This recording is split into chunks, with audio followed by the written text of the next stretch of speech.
कुछ देर पहले ही यहाँ राज्यसभा सांसद और पूर्व डीजीपी उत्तर प्रदेश के बृजलाल जी का आगमन हुआ। उन्होंने गांव में कई सड़कों के लोकार्पण के साथ जो है इस परिसर के जलाशय का भी सुंदरीकरण जो हुआ है उसका उद्घाटन लोकार्पण किया। इसके साथ इन्होंने मीडिया वार्ता में सर्विस के दौरान कई सारी बातों को साझा किया। हम उनसे जानेंगे कि आखिर में सर्विस के दौरान जो गांव की यादें हैं के साथ उनकी सर्विस की यादें कौन कौन सी रही, प्रमुख रूप से जो उस समय का पॉइंट बना रहा।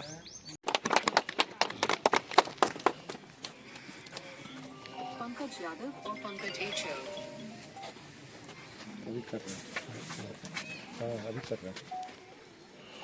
अगरबत्ती लगाने कोई जुगाड़ है? इसी पैसे खुश एक आलू मंगा ले। आलू देखो, आलू कहीं है यहाँ? स्कूल में होना चाहिए। स्कूल में होगा। स्कूल से फटाक से आलू ले उठो तो कुट्टू काका एठो आलू ले आओ।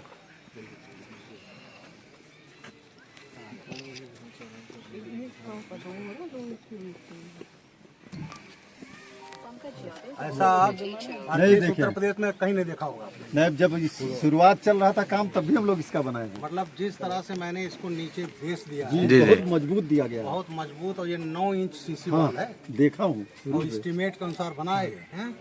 ये मैंने लगाया, इससे बच्चे गिरे जी जी जी चारों तरफ ये। और रात में लाइट आया था मैं जी। लाइट कैसा दिखाई पड़ रहा था, बहुत बढ़िया। 14 इंच।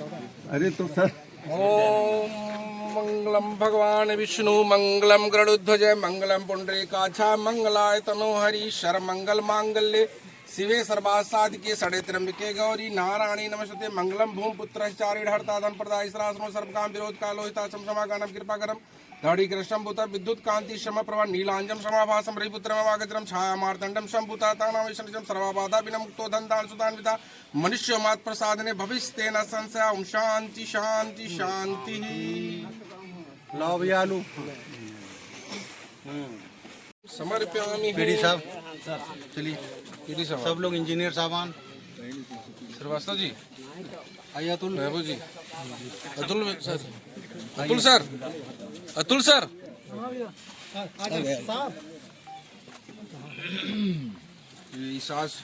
इस गुजरौलिया गांव की पावन माटी पर अब याद जीर्णोद्धार हुआ इस पोखरे का।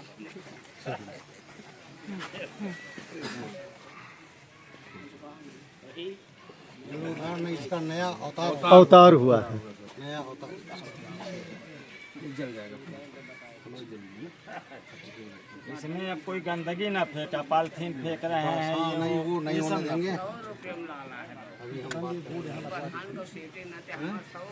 ओम कर्पूर गौरम करुणावतारम संसार सारम भुजगेन्द्रहारम सदा वसंतम हृदय विंदे भम भवानी शहितम नमामि। ओम त्र्यंबकम यजामहे सुगंधिम पुष्टिवर्धनम उर्वारुकमे बंधनात् मृत्युमुच्चिमामृतम शांति शांति शांति।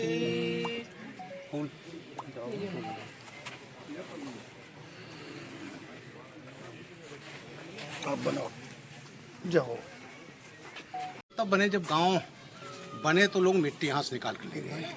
तो ये बड़का पोखरा था, कच्चा था और ये खस्ता हालत में था। लेकिन मेरी याद ये जुड़ी है, जब मैं स्वरतगढ़ पढ़ने जाता था और जुलाई में जब धान की रोपनी होती थी तो आता था, बस्ता रखता था और माता पिताजी के साथ खेत में चला जाता था। रात में बिया उखाड़ता था और रोपाई के लिए। जैसे रात में बिया उखाड़ दें, मुठिया बन जाए तो अम्मा मेरी भाभी उसकी रोपाई कर लें। तो जब वहाँ कीचड़ से मैं सन जाता था तो उधर से आता था, मैं इस तालाब में कूदता था, लबालब पानी में भरा, जिसे बड़की पोखरा के नाम से। बड़के पोखरा, और इसमें मैं तैरता हुआ निकल आता था। तो मेरी यादें, मैंने इसे में तैरना सीखा है। और उस समय एक बड़ी भ्रांति थी, अब आप लोग मत करिएगा, भंवरे घूमते थे काले काले। तो कहा जाता है इसको जिंदा इसे पी लो तो तैरना सीख जाओगे। तो वो मैंने भी किया है। तो मेरी बड़ी यादें जुड़ी हैं। मैं 12वीं तक पढ़ाई के जब इलाहाबाद यूनिवर्सिटी गया, उसके पहले इसी गांव में था। और आज बड़का पोखरा और छोटका पोखरा की बात आपने किया, उसका पानी बड़ा निर्मल और बड़ा ही ठंडा होता था। नीचे आंकड़ा था, कंकड़ था, तो इसलिए वो पानी कभी सूखता नहीं था। उसका भी प्रोजेक्ट बन गया है, अभी जल्दी वो होगा, टेंडर होगा और उसको इस सड़क जो मेरे गांव में अंदर आई है उससे मैंने वहां तक जोड़ दिया है। उस पोखरे के भी चारों तरफ मैंने ये बनाई है, सड़क बनाई है, टाइल्स की सड़क। पश्चिम तरफ से मैंने बनाया है रैंप, सीढ़ियाँ आने के लिए, और चारों तरफ से वृक्षारोपण होगा। वहीं डिवहार बाबा का स्थान है। तो ये जो है उसका जो अभी कुछ ज़मीन दबी हुई थी उसको लिया गया है। तो पूरा एक रमणी के 2 तालाब हमारे गांव की जो रहे, बड़का पखरा, छोटका पखरा, जिसको कालांतर में छोटका पखरा को तो कूड़ा घर बना दिया गया था। और उम्मीद करता हूँ इसको मैं समर्पित कर रहा हूँ तो हमारे गांव के सभी लोग इसकी सफाई इसकी सुनिश्चित करेंगे। प्रधान हमारे हैं और मुझे उम्मीद है कि ये धरोहर जो है ये आने वाली जनरेशन जो सैकड़ों वर्ष चलेगा इसको संभाल कर रखेगी।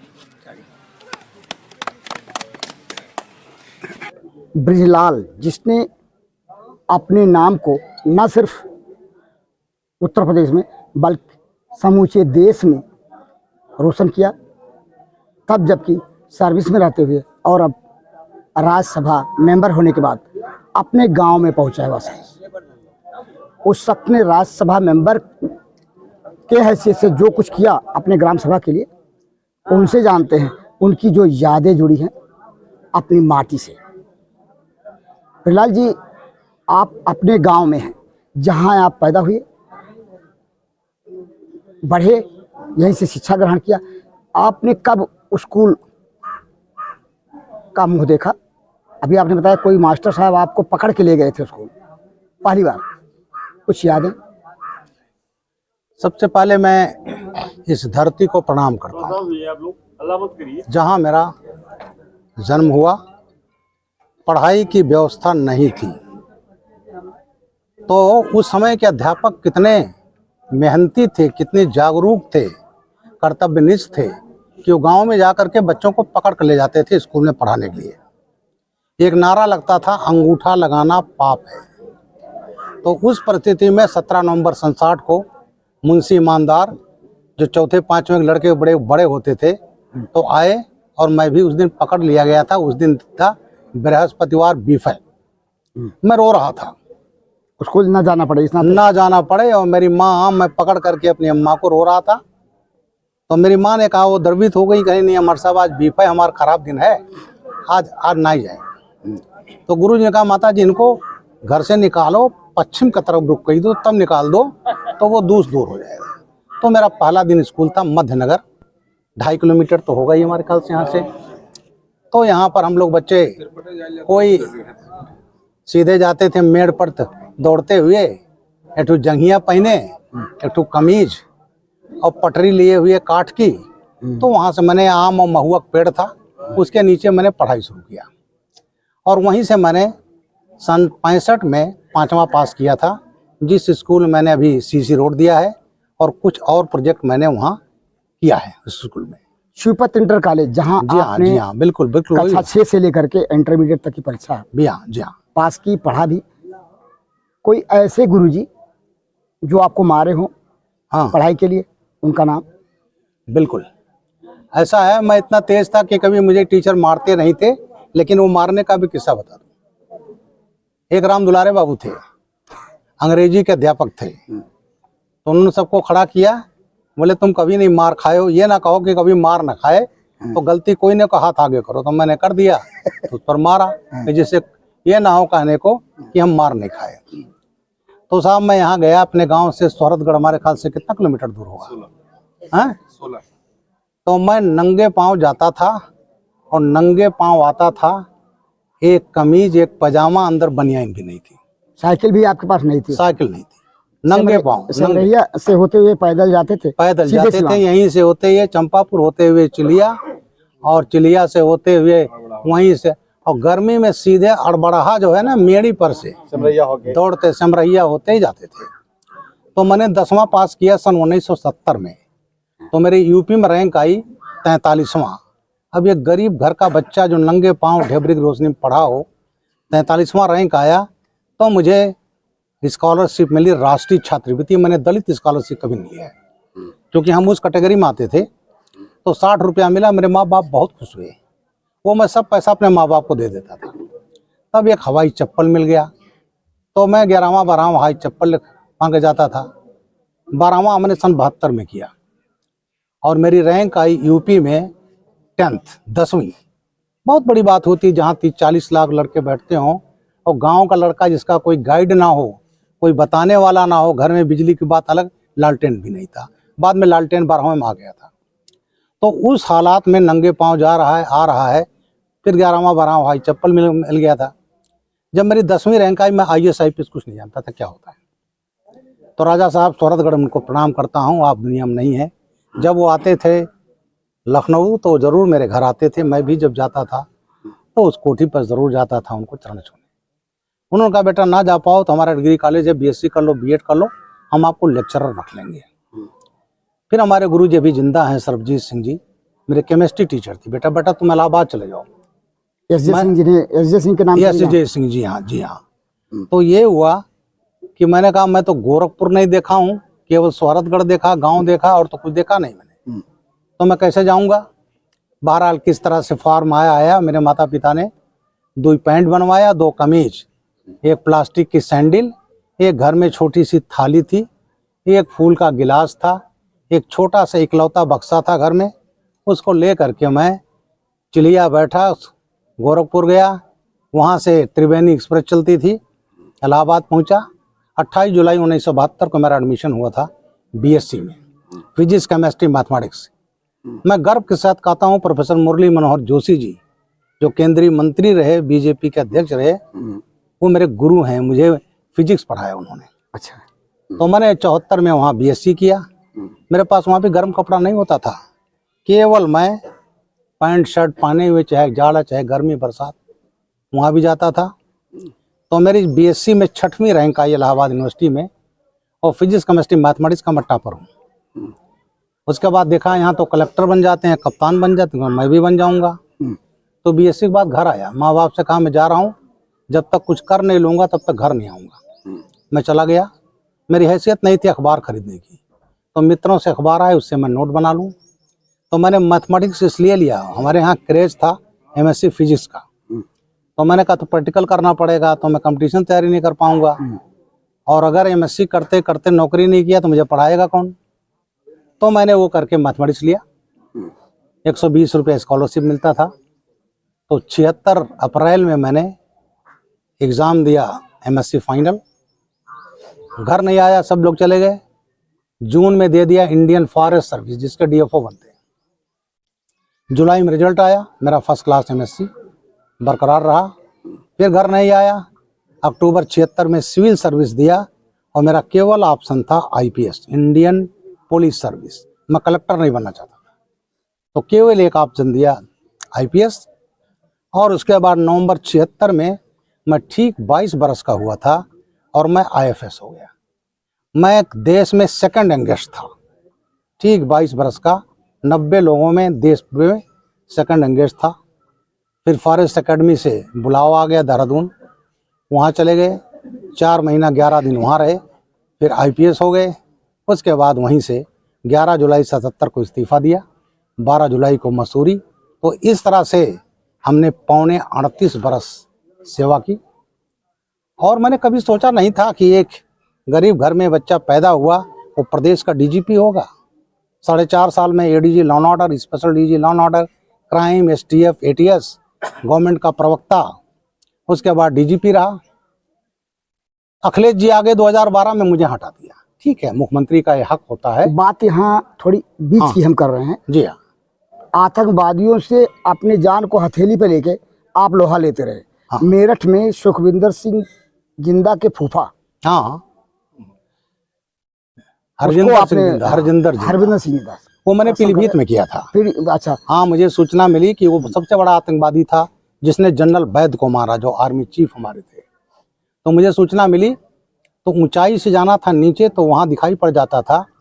तो मैं सरदार बना, नकली दाढ़ी बनाई, पगड़ी बांधी, ट्रैक्टर खुद चलाया, और ट्राली में हमारी फोर्स, जिससे वो समझ न पाए कि फोर्स आ रही है। और मैंने उसमें रघुवीर सिंह, जो जिंदा का फूफा था, उसको गिरफ्तार किया सेल्फ लोडिंग राइफल के साथ। और उसके बाद जो हमारा वहाँ अभियान चला आतंकवादियों के खिलाफ, इन्होंने सितंबर 1987 में हमारे 2 सिपाही मार दिए। मेरे डीजी थे मरहूम राजनाथ गुप्ता जी, सन 54 बैच के, जब मैं पैदा हुआ उस साल। तो मैंने उनसे कहा सर मैं पंजाब जाऊंगा। तो बोले अंग्रेजी में, I don't want my IPS अफसर टू बी किल्ड। मैं नहीं चाहता मेरा आईपीएस अफसर पंजाब में मारा जाए। मैंने कहा सर अगर डर होता तो वर्दी नहीं पहनता, फिर तो आईएएस बन गया होता। तो मेरे एडिशनल एसपी एक 6 डीएसपी मैंने बुलाया, जो डरेगा वो नहीं जाएगा। तो कोई नहीं गया। तो मेरे 2 दरोगा, महेश शर्मा, वीके त्यागी, 10 लड़के पीएसी के, तब ना AK-47 थी ना कार्बाइन थी, पीएसी के सलार थी। और मैंने आतंकवादियों से आर्म लाइट 15 रिकवर किया था। केवल फाइटर में 10 सिपाही, मैं 2 दरोगा, 13 लोग, 2 ड्राइवर। मैं पंजाब में घुस गया अक्टूबर 87 और वहाँ से उठा लाया था।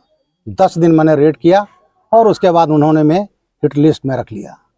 3 बार उन्होंने मेरे ऊपर हमला करने का प्लान बनाया, तो मैं उनके आतंक से बचता रहा। उसके बाद मुझे एक 25 आदमी की सुरक्षा रही 96 तक। उसके बाद जब मैं प्रदेश का एडीजी लॉ एंड ऑर्डर बना, special DG law and order बना, और उसके बाद एसटीएफ का मैं फाउंडर चीफ हूँ, एटीएस का। मेरे पास STF, ATS, crime, law and order, और आप लोगों को डेली में ब्रीफ करता था, प्रवक्ता। 4.5 साल रहा, फिर डीजीपी बना। तो एक कहानी और आपसे जोड़ती है पीछे आपके अतीत में। तब जबकि वीर बहादुर सिंह स्वास्थ्य मंत्री थे, आपने लखनऊ में एक सेक्स स्कैंडल को सर्च आउट किया था। वो क्या थी कहानी? ऐसा था, वो सेक्स स्कैंडल था ऐसा कि उसका नाम तो लेना उचित नहीं है, दुनिया में नहीं है। तो बहुत बड़ा सेक्स रैकेट और तमाम बड़े लोगों को सप्लाई होती थी। तो शांतनु मुखर्जी मेरे डिप्टी एसपी आए, यंग डिप्टी एसपी। तो मैंने उसको बनाकर भेजा बाबू साहब बालमऊ। तो बाबू साहब बालमऊ बनकर गए, रिकॉर्डर जेब में रखा, कोड था लड़कियों का फाइल। तो उन्होंने कहा फाइल, तो बोले फाइल देखिए। तो लड़कियां दिखाई गई, बोले कि हाँ साहब, और मैं ले जाऊंगा, कितना रेट होगा? बहुत ज़्यादा रेट बनाया गया। बोले कोई बात नहीं, हमें अपने मित्र हैं वो भी। और उसके बाद मैंने वो रेड किया था, उसमें गिरफ्तार हुई वो एक स्कूल की प्रिंसिपल थी जो रैकेट चलाती थी। और उसके बाद उसका बहुत हंगामा हुआ, बड़ा अच्छा। हाँ, वो मामला बड़ी सुर्खियों में आया था और आपने मीडिया को स्टेटमेंट भी दिया था कि मैं गरीब परिवार से हूँ, लोग मुझे खरीदना चाहते हैं। जी जी। तो ऐसा तुम लोग पास पैसे तो बहुत होते हैं, ईश्वर कृपा से उसका दाग मेरे दुश्मन भी मेरे ऊपर नहीं लगा सकते। कहानी समाजवादी पार्टी के शासनकाल के दौरान करते हैं, जो सुर्खियों में आई। आप बिल्कुल बिल्कुल आपने सही कहा। शिवपाल यादव जी को, जी हाँ जी हाँ, मैं आपने अपने ही एक बताहत कर्मी के साथ जाति करने का सजा दिया था और घसीटते हुए आप लाए थे। ऐसा था, उसका जिक्र करें। वो दिन था 18 दिसंबर 1989। मुझे गृह मंत्रालय में बुलाया गया। मेरे होम सेक्रेटरी थे AK रस्तोगी। उन्होंने कहा ब्रजलाल जी, आप अपने बैच के पहले एसएसपी हों, आपको बधाई दूं और सद्भावना व्यक्त करूं। आप मुख्यमंत्री मुलायम सिंह के जिले में जा रहे हैं एसएसपी। तो मैंने कहा साहब मेरी वर्किंग आप जानते हो, मैं वही करूंगा जो सही होगा। मुलायम सिंह से मेरी मुलाकात नहीं है। लखनऊ का मैं सार कप्तान था, मेरी तेज तर्रारी की छवि वो जानते हैं, लेकिन वो हमारी तेज तर्रारी कहीं और इस्तेमाल करना चाहेंगे, और जो मैं नहीं करूंगा। मैं मुलायम सिंह जी के पास गया। मैंने कहा सर मुझको मत ले जाओ, आपको दिक्कत होगी। नहीं माने, गए। और मैं केवल पहले दिन के बाद बता रहा हूँ किस हद तक ये निकृष्टता पर गिर सकते हैं। एक बाबू दर्शन सिंह यादव थे, जिनके 35 भट्ठे 7 राइस मिल थे, जिन्होंने मुलायम सिंह परिवार को पाला। जो क्रांति रथ पर चलते वो सब बाबू दर्शन सिंह का। लेकिन परिवार बाद में 1989 में उनको ब्लॉक प्रमुख, उनको जिला परिषद अध्यक्ष नहीं बनाया, राम गोपाल जी को बना दिया, जो सबसे पहले परिवार देखते थे। और जब मुख्यमंत्री बनाने का आया तो अपने भाई को नहीं बनाया, अपने बेटे को बना दिया। 25 उस घर में लाल बत्तियां, मंत्री 5-5 MP और क्या सब आप सब जानते हैं। उसके बाद उस दिन जब मुलायम सिंह जी दोपहर बाद 18 नवंबर पहली बार 89 में गए, तो शिवपाल ने एक स्कूल था उसमें आग लगवा दिया। और उसमें दर्शन सिंह के, जिनके 35 भट्टे, किसका मुकदमा कायम किया गया? डकैती का। सुबह सुबह 8 बजे आए, लूट लिए स्कूल को, कमरे को लूट लिए और आग लगा दिया। 20 दिसंबर को मैं पहुंचा, माननीय मुलायम सिंह जी थे, वर्दी पानी गया, जय हिंद सर। अरे एसएसपी साहब आप 2 दिन बाद आए, गाली देकर कहा लूट लिया, आग लग, गिरफ्तार करिए। मेरी 13 साल की नौकरी थी, मैंने कहा भाई जिसके 35 भट्ठे हों और 7 राइस मिलों जाएगा डकैती करने, वो भी सुबह सुबह। मैंने कहा सर जरा मौका देख लूँ तब देखूंगा। तो कभी नहीं सुनना चाहते, जिनकी आदत रही और जो लोग उनके लिए करते थे, उनके चेहरे पर अलग सी कड़वाहट।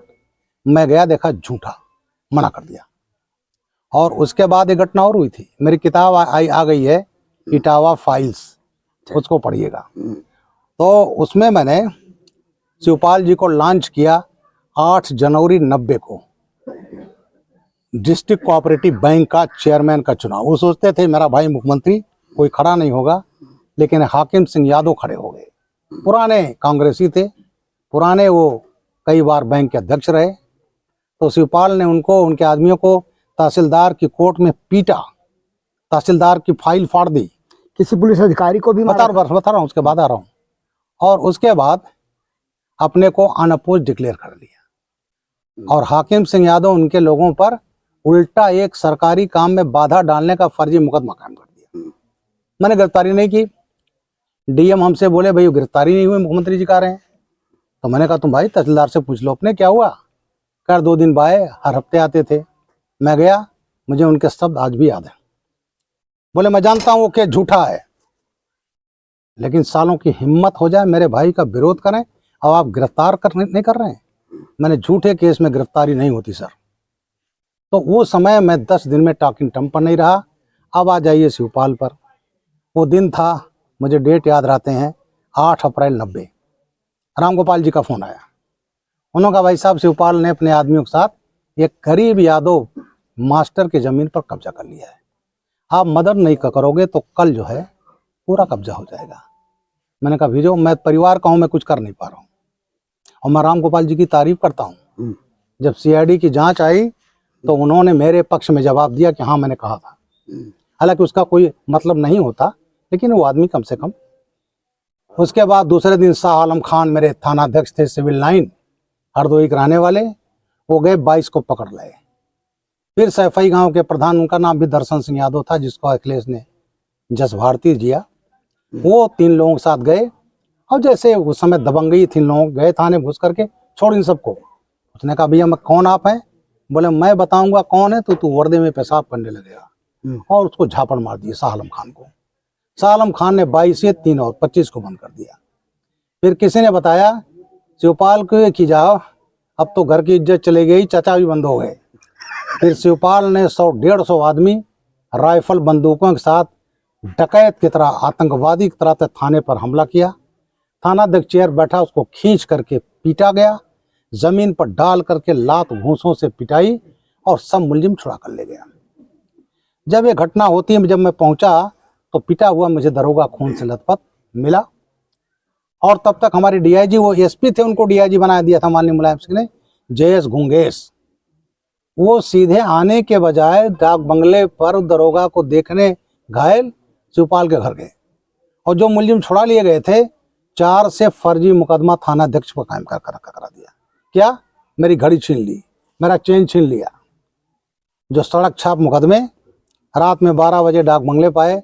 बोले ब्रजलाल जी मुख्यमंत्री चाहते हैं कि शिवपाल जी को आज ही क्लीन चिट दिया जाएगा और शाह आलम खान को जेल भी दिया जाए। मैंने कहा व्हाट? जिस थानाध्यक्ष ने सही काम किया पा रहे, बोले मुख्यमंत्री जी की ये इच्छा है। तो मैंने कहा जब तक मैं एसएसपी हूं तब तक ना आप कर पाओगे और ना मुख्यमंत्री कर पाएंगे।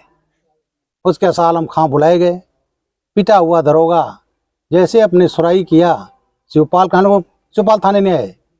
बोले साहब वही आए तो मैं कैसे झूठ बोलूं? बोले ऐसा सच बोलने से क्या फ़ायदा जिसके खुद के हाथ पांव कट जाएं। उसके बाद बड़ा इमोशनल हो गया वो लड़का। उसके मुंह से निकला मैं साहब देश का नागरिक भी हूँ। तो एक कागज फेंका, लिख इस्तीफा, जबरदस्ती लिखवाऊंगा। फिर मैं अपने डीआईजी को सर भी नहीं कहा। मैंने कहा this is too much mister Gungesh. मैंने कहा शाह आलम चल मुकदमा कायम कर, दुनिया साथ छोड़ दी, मैं तेरा साथ नहीं छोड़ूंगा। मुकदमा कायम कराया, गिरफ्तारी की, शिवपाल पर रेड किया, इन सब पर। 2 दिन बाद सीआईडी की टीम आ गई, मुझे हटा दिया गया। और उसके बाद मैंने शिवपाल पर कार्रवाई की ना कि वो शिवपाल जितने लोग इनके थे और तमाम मुकदमे ये फर्जी का करवाते थे, सब पर लिए हमने। और मात्र 80 दिन में रहा, मुझे बर्खास्त करने का मुलायम सिंह ने वो भेजा अपना रिकमेंडेशन। लेकिन हम तो राष्ट्रपति का अपॉइंटी हैं और मैं उस परिवार से लड़ता रहा। और जब ये आते थे तो मुझे ऐसी ऐसी जगह भेज जो पकड़ना कर सकते थे, इन्होंने किया। अखिलेश जब मुख्यमंत्री आए तो इन्होंने 19 मई 2013 को मेरे खिलाफ 12 बंकिम हत्या का मुकदमा कायम किया। किस बात का? मैंने आतंकवादी पर पकड़े। अब वो पकड़े आतंकवादी तो वो गया फैजाबाद कोर्ट में, लू लगने से 12 बंकिम मर गया। इन्होंने कहा ब्रजलाल ने मरवा दिया। मैं डीजी सिविल डिफेंस डीजीपी से हट चुका था और मेरे खिलाफ हत्या का मुकदमा कायम हुआ और मेरे सहयोगियों के 42 लोगों के खिलाफ। और उसके बाद मुझे जेल भेजने का प्रयास किया। मेरे एक अधिकारी चुपके से आए रात में, बोले साहब आप हट जाएं, कहीं चले जाएं, नहीं गिरफ्तार कर लेंगे। मैंने कहा अगर देश हित में गिरफ्तार करेंगे तो मैं प्रसन्न होऊंगा। हम नौकरी के 2-2.5 साल बचे हैं, जेल में रहूँगा। उसके बाद मैंने कहा नहीं जाऊँगा। फिर इन्होंने सीबीआई को दिया, सीबीआई ने लौटा दिया, झूठा है। फिर क्राइम ब्रांच सीआईडी को दिया, लोगों को दबा दबा करके किसके खिलाफ गवाही दो। खैर योगी आदित्यनाथ जी आ गए तब जुलाई 17 में उस हत्या केस में। तो ये कहना चाहता हूँ, इस परिवार ने जो कर सकते थे मैक्सिमम उन्होंने किया। और मेरी एक पुस्तक अभी तो मेरे पास नहीं है इस समय, अमेजन पर है, इटावा फाइल्स, वो ले लीजिएगा तो आप होगी समाजवादी पार्टी का क्या चरित्र है। बसपा शासन काल में आपको डीजीपी, पदोन्नत, हाँ, डीजीपी तक आप बने। फिर बसपा से आपकी खटकी क्यों, क्या बात थी? बसपा से नहीं खटकी, फिर ऐसा था नहीं। हाँ, आप क्या पॉलिटिकल मामला की है? बात कर रहे हो। हाँ, थोड़ा आप ऐसा मैं political बताऊं, है, सही बात। पॉलिटिकल सवाल। देखिए मायावती से मेरा संबंध था, एक मुख्यमंत्री एक डीजीपी का। 4.5 साल में ADG law and order, special DG law and order रहा, उसके बाद डीजीपी बना। और हमारे अधिकारी, और मुझे कहने में कोई आचरण है, दलित अधिकारी, वो चाहते थे मैं डीजीपी ना बनूं। खैर उनके पास कोई था नहीं तो मुझे डीजीपी उन्होंने बनाया, इसके लिए उनका कोई एहसान नहीं है। लेकिन 5 साल मैंने खून पसीना ये कर दिया। जो कहा जाता है कि बीएसपी में लॉ एंड ऑर्डर बहुत, वो मेरा था। मेरे लिए हेलीकॉप्टर होता था, हवाई जहाज कहीं होती थी, मैंने गोली चलाई है खुद। अब आई बात, टीवी लाइव है इसका। जी हाँ, लाइव टीवी लाइव भी है। उसके बाद जब मैं रिटायर हुआ, मुझे राजनीति से कोई मतलब नहीं था। मेरी अंतिम मुलाकात बहन जी से हुई थी 1 जनवरी 2014। मेरे 11 महीने नौकरी बाकी, सब लोग गए, हम भी गए, बधाई दिए 9 वर्ष। उसके बाद हमने 5-6 बार टाइम मांगा। हमने सोचा कि भाई मैं इनका डीजी रहा हूँ, दलित भी हूँ, जा करके कट से मिल लूँ। मुझे टाइम नहीं दिया गया। पता चला पहले 1 लाख रुपया मिनिमम जमा होता है तब दर्शन होते हैं। मैंने ईमानदारी से नौकरी की, भैया मैं क्यों 1 लाख रुपया। मैंने कहा जब अपने डीजीपी को, जो आपका कमांडर रहा इन चीफ, उससे आप पैसे की अपेक्षा करोगे मिलने की, तो आप किस गरीब दलित को जो है मिलेंगी। और आज वही कायम है, ख़त्म हो गई। अब उसके बाद मुझे 5 लाख रुपए की नौकरी ऑफर हुआ, वाइस चांसलर से भारतीय मेडिकल यूनिवर्सिटी मेरठ। मैं गया नहीं। उसके बाद कुछ बीजेपी के लोग आए, बड़े लोग, और उन्होंने जानते थे मुझे राजनीति से कोई मतलब नहीं है। और मेरे 2 मित्र, छोटे भाई सलम मणि त्रिपाठी, मनोराजन त्रिपाठी, दोनों मेरे घर आए, बोले भैया अब तो रिटायर होने का हफ्ता रह गया, बीजेपी में क्यों नहीं आ जाते। मैंने कहा ब्रजलाल तो जिंदगी भर पॉलिटिशियन के खिलाफ लड़ता रहा और कह रहे हो राजनीति। बात खत्म हो गई। 30 नवंबर 14 को रिटायर हो गया। 3-4 दिन के बाद सलम बोले भैया मेरे दफ्तर आ जाओगे। मैं गया तो देखा माननीय सुनील बंसल जी बैठे हैं। लक्ष्मीकांत वाजपेयी जी के जिले का एसएसपी रहा, वो घर आ गए। तो इस तरह मैं बीजेपी में आ गया। और बीजेपी में आकर बीजेपी ने मुझे बहुत सम्मान दिया। मुझे यहाँ से कपिल वस्तु से चुनाव लड़ने कहा गया, मुझे सोलम बता दिया गया था। मैं 2 बार आया भी, देखा भी, लेकिन मैं गया, मैंने पार्टी से कहा मैं चुनाव नहीं लड़ूंगा। बोले क्यों? मैंने कहा मैं लखनऊ बस गया हूँ, 2 दिन के लिए जाता हूँ, डीजल पेट्रोल रुकने में मेरा 14-15 हज़ार रुपया खर्च हो जाता है, वो अपने पेंशन से मैं नहीं कर पाऊंगा। दूसरा, पब्लिक चाहेगी शादी विवाह मरनी करनी सब में आए, मुझे लखनऊ रहना, मैं तो गुजरौली में बस नहीं आ रहा हूँ दोबारा, तो इसलिए मैं वो नहीं कर पाऊंगा, न्याय नहीं कर पाऊंगा। तो मैंने मना कर दिया। फिर एक दिन मुझे मुख्यमंत्री कार्यालय बनाया गया और योगी आदित्यनाथ जी ने मुझे बना दिया चेयरमैन ST/ST कमीशन और राज्य मंत्री। और अक्टूबर 2020 में रात में 9 बजे बताया गया डीजी साहब आइए, और मुझे मैंने अपना नॉमिनेशन फाइल किया 27 अक्टूबर 2020 और मैं बन गया सांसद। और सबसे बड़ी बात, मुझे 2022 में बना दिया गया chairman parliament standing committee on home affair. 31 सांसद होते हैं और मुझे चेयरमैन बनाया गया। और मुझे इस बात का फख्र है कि जो नई आपकी आईपीसी की जगह भारतीय न्याय संहिता आ रही है, सीआरपीसी की जगह भारतीय नागरिक सुरक्षा अधिनियम आ रहा है, एविडेंस एक्ट की जगह आ रहा है साक्ष्य अधिनियम, वो मुझे उसको देखने का, उस पर लोगों के विचार सुनने का, फिर उस पर रिपोर्ट बनाने का 3 महीने मैंने बहुत मेहनत किया। और करके मैंने वो तीनों बिल जो थे धनतेरस के दिन मैंने उपराष्ट्रपति जो राज्यसभा के चेयरमैन होते माननीय धनखड़ जी को प्रस्तुत किया। 19-20 दिसंबर को 15 घंटे का डिबेट चला लोकसभा में, 21 को राज्यसभा में।